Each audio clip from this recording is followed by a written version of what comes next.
Hello dear fans. How to determine the humidity in a room. The issue of measuring humidity is of concern not only to physicists, but also to weather forecasters. And we, ordinary people, should also be interested in this, especially if we spend quite a lot of time indoors.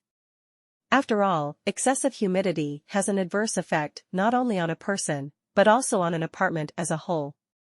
That is why humidity must be controlled.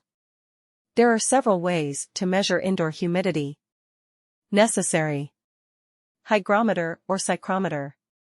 Instructions. Step 1. The principle of operation of hygrometers is to analyze the effect of moisture on a specific matter. For example, a hair hygrometer uses an amazing feature of the human hair, changing its length under the influence of air humidity. This method allows you to measure humidity in the range from 30% to 100%.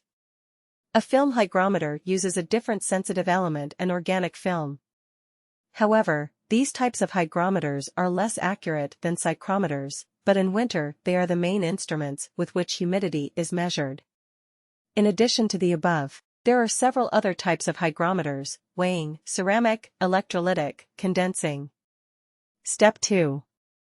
The psychrometric method for determining indoor humidity is quite popular. When using hygrometers, there is a deviation of about 5%, but using a psychrometer, you will get an absolutely accurate result. The psychrometer consists of two thermal sensors, one is wet, the other is dry. The moisture content of the sensor is achieved due to the fact that it is wrapped in a wet cotton cloth. The moisture evaporates and as a result cools the thermometer. At the same time, another sensor records the exact room temperature. The received data is transmitted to a microprocessor, which measures the relative humidity of the air. Step 3. But what if you don't have either a psychrometer or a hygrometer? You can find out the approximate value of the humidity in the room in an easier way.